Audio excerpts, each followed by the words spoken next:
Hello बच्चों, let's see this question. The question says if the circle x square plus y square plus 4x plus 22y plus a is equal to 0 bisects the circumference of the circle x square plus y square minus 2x plus 8y minus b is equal to 0 where a and b are greater than 0, then find the maximum value of ab.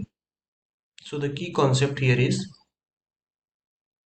that if one circle bisects the circumference of another, then the common chord, if one circle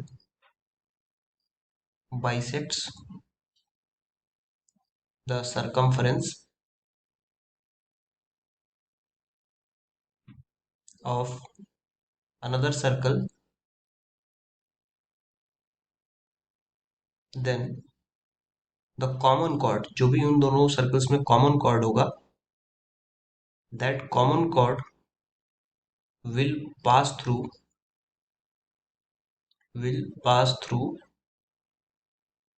center of the another circle, center of the another circle. तो जो यहाँ पे circle bisect कर रहा है circumference of another circle को, उसी another circle के सेंटर से पास करेगा.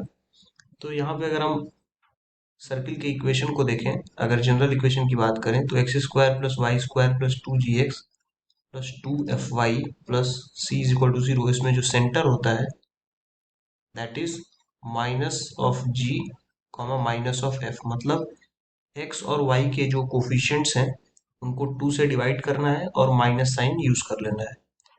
तो यहाँ पे अगर दो इक्वेशन दिया है, s1 इज इक्वल टू 0 और s2 इज इक्वल टू 0, यानी ये फर्स्ट सर्किल का इक्वेशन है, ये सेकेंड सर्किल का इक्वेशन. तो जो कॉमन कॉर्ड होता है, कॉमन कॉर्ड का इक्वेशन हो जाता है s1 minus s2 is equal to 0.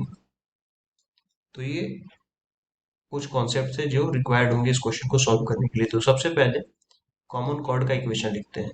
Equation of common chord, equation of common chord. तो ये हमारे पास आ जाएगा. फर्स्ट सर्किल का इक्वेशन पूरा का पूरा लिखेंगे तो ये x square plus y square plus 4x plus 22y plus a, ये s1 हो गया. माइनस सेकेंड सर्किल का इक्वेशन पूरा का पूरा लिखेंगे तो x square plus y square minus 2x plus 8y minus b and that is equal to 0. अगर आप ध्यान से ऑब्जर्व करो तो एक्स स्क्वायर वाई स्क्वायर वाले टर्म्स कैंसिल आउट हो जाएंगे. यहाँ माइनस 2x है और बाहर भी माइनस है, तो माइनस माइनस प्लस 2x हो जाएगा और पहले से ही 4x है, मतलब 6x बचेगा. और 22y है और यहाँ माइनस 8y होगा तो 14y बचेगा. और यहाँ माइनस भी है, माइनस माइनस प्लस हो जाएगा तो a प्लस बी हो जाएगा. सो ओवरऑल हमारे पास क्या इक्वेशन बचेगा? It is 6x plus 14y और साथ में उसके a plus b, that is equal to 0. But ये जो कॉमन कॉर्ड है ये कहाँ से पास करना चाहिए? कॉमन कॉर्ड पास थ्रू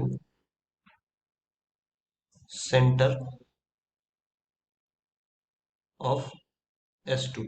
जो सेकेंड सर्किल है जिसका सरकमफ्रेंस बाइसेक्ट हुआ है, तो उसका अगर हमको सेंटर फाइंड आउट करना है तो ऑलरेडी हमको पता है कि कैसे सेंटर फाइंड आउट करना है.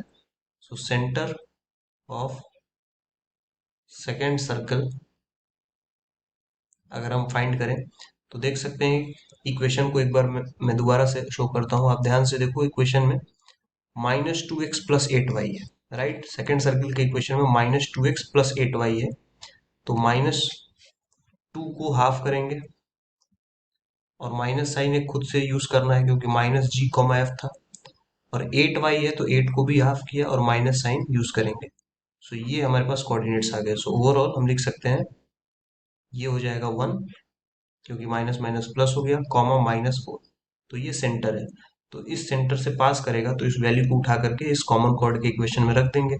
सो 6 into 1 plus 14 into -4 plus a plus b is equal to 0. तो यहाँ से a प्लस बी का वैल्यू कितना आ जाएगा? इधर लाने पे राइट हैंड साइड में 14 इंटू 4 माइनस 6 हो जाएगा. तो यहाँ पे अगर इसको कैलकुलेट करें तो 56 माइनस 6 50 आ गया. बट हमें मैक्सिमम वैल्यू पूछा गया है ए बी का, यानी a इंटू बी का. तो यहाँ पे एक छोटा सा कॉन्सेप्ट यूज करते हैं, arithmetic mean is always greater than और equal to geometric mean of two numbers. तो यानी a plus B by two करें तो हमेशा ग्रेटर देन और इक्वल होगा ज्योमेट्रिक मीन यानी रूट ऑफ ए बी के। तो यहाँ पे a प्लस बी का वैल्यू 50 है, तो 50/2 कर देंगे, and that is greater than और equal to root of A B. इसी चीज को हम इस तरीके से लिख सकते हैं, रूट ऑफ ए बी पहले लिख लेता हूँ और लेस देन और इक्वल टू 25। स्क्वायर करेंगे तो ए बी का वैल्यू 25 का स्क्वायर 625 हो जाएगा, यानी ए बी का वैल्यू 625 से कम होगा, या मैक्सिमम ए बी मैक्सिमम कितना हो सकता है 625। So that's all. I hope you understood this well. Thank you and all the best.